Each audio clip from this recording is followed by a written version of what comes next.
উভয়কে বুকে ধরিয়া উভয় স্তম্ভিত, উভয়ের চোখে জল, অঙ্গে পুলক, মুখে হাসি।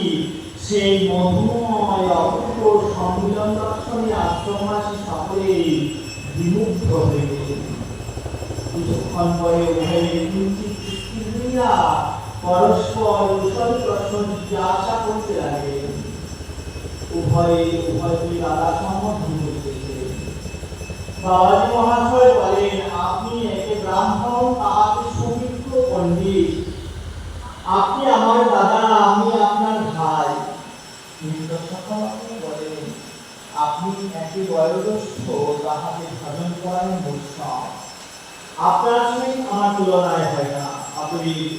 আপনি আমাকে ছোট ভাই দক্ষিণা করলে আমার মনে দুঃখ হইবে।